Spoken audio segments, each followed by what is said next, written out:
In the intricate web of global finance, few currencies have held as much power and influence as the United States dollar.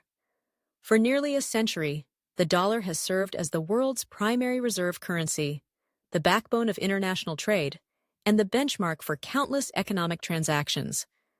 From oil contracts to cross-border loans, from sovereign reserves to the wallets of tourists, the greenback has been everywhere. But today, a profound transformation is quietly unfolding. Across continents, nations, and institutions are reassessing their reliance on the U.S. dollar, exploring alternatives, and, in some cases, actively seeking to reduce their dependence. This process, known as de-dollarization, is reshaping the landscape of global finance and heralding a new era of currency competition. To understand why de-dollarization is gaining momentum, it's essential to first appreciate how the dollar came to dominate. In the aftermath of World War II, the Bretton Woods Agreement established the dollar as the world's anchor currency, pegged to gold, with other major currencies linked to the dollar. Even after the collapse of the Bretton Woods system in the early 1970s, the dollar retained its primacy, thanks in part to the sheer size and stability of the U.S. economy, the liquidity and openness of its financial markets, and the central role of the dollar in global trade. The so-called petrodollar system, where oil and other commodities were priced and traded in dollars, further entrenched its status. For decades, this arrangement delivered clear benefits to the United States. It allowed the country to borrow at lower costs, exert influence over the global financial system, and run persistent trade deficits without facing the same pressures as other nations. For the rest of the world, holding dollars was both a necessity and a convenience, a way to facilitate trade, store value, and manage economic shocks. Central banks amassed vast reserves of dollars, and international institutions like the International Monetary Fund and World Bank conducted much of their business in the currency. But over time, cracks began to appear in this dollar-centric system. The 2008 global financial crisis exposed vulnerabilities in U.S. financial markets and reminded the world that even the most trusted currencies are not immune to risk. Subsequent rounds of quantitative easing and ballooning U.S. debt raised concerns about the long-term value of the dollar. Meanwhile, the use of the dollar as a tool of economic statecraft, most notably through sanctions, prompted some countries to seek alternatives, fearing that their access to the dollar-based system could be weaponized. In recent years, the push for de-dollarization has accelerated, driven by a confluence of geopolitical, economic, and technological factors. At the forefront are major emerging economies like China and Russia, both of which have taken concrete steps to reduce their reliance on the greenback. China, for instance, has signed bilateral currency swap agreements with dozens of countries, allowing trade to be settled in yuan rather than dollars. It has also launched the cross-border interbank payment system, an alternative to the SWIFT network, and promoted the use of the yuan in international trade and finance. Russia, facing waves of U.S. sanctions, has shifted a significant portion of its reserves out of dollars and into euros, gold, and other currencies. The two countries have deepened their financial cooperation, conducting more of their bilateral trade in their own currencies. Beyond these headline examples, a broader shift is underway. Central banks around the world are diversifying their reserves, holding more euros, yen, yuan, and gold. Regional trade blocs are exploring mechanisms to settle transactions in local currencies. Even in the Middle East, where the petrodollar has long reigned supreme, there are signs of change. Some oil exporters have begun accepting payments in other currencies, and discussions about pricing oil in yuan or euros have gained traction. The motivations behind de-dollarization are varied. For some, it's a matter of economic sovereignty, a desire to reduce exposure to U.S. monetary policy and financial sanctions.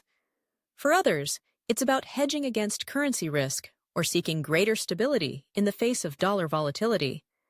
In some cases, it's part of a broader strategy to enhance the international standing of a country's own currency, as in the case of China's efforts to internationalize the yuan. Technological innovation is also playing a role. The rise of digital currencies, both private and central bank issued, is opening new avenues for cross-border payments that bypass traditional dollar-based channels. Cryptocurrencies, while still a niche phenomenon, have demonstrated the potential for decentralized value transfer. Central bank digital currencies, or CBDCs, are being piloted and implemented in countries around the world, with the potential to facilitate trade and investment without relying on the dollar. Yet, despite these trends, the dollar remains deeply entrenched.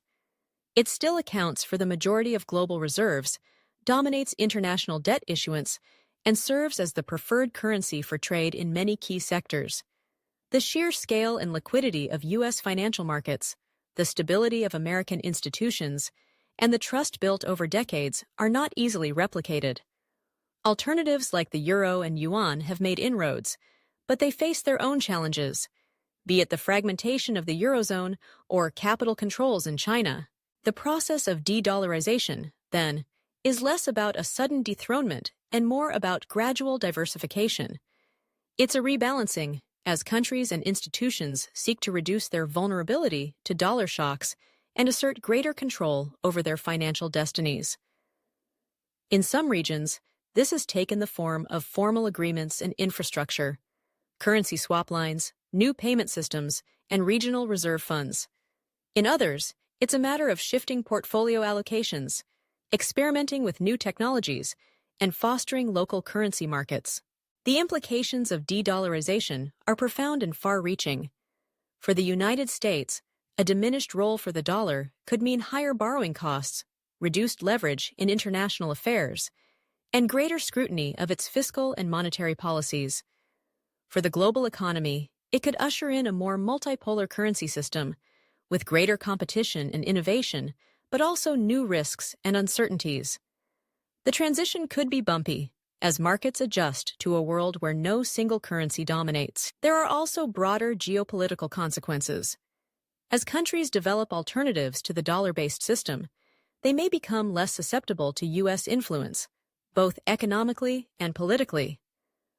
Alliances and partnerships could shift, and new centers of financial power could emerge.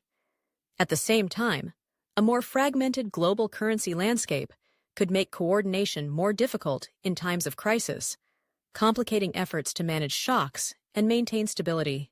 For businesses and individuals, the changing currency environment presents both challenges and opportunities. Companies engaged in international trade may need to navigate a more complex web of payment systems and currency risks. Investors may find new avenues for diversification, but also face greater uncertainty.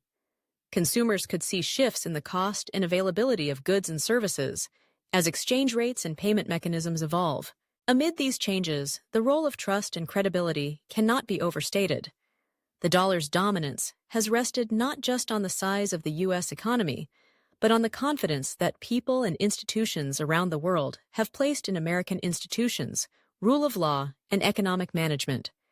As alternatives emerge, they will be judged not just by their technical features or economic heft, but by their ability to inspire similar trust. The euro, for example, has faced questions about the cohesion of the eurozone, while the yuan's internationalization is constrained by capital controls and concerns about transparency.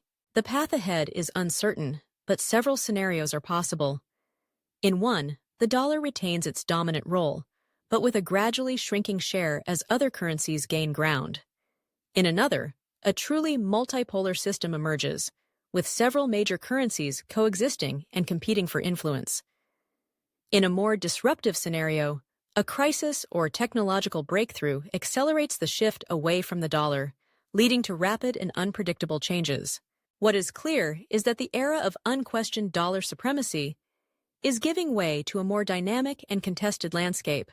The forces driving de-dollarization, geopolitical rivalry, economic diversification, technological innovation, are unlikely to abate.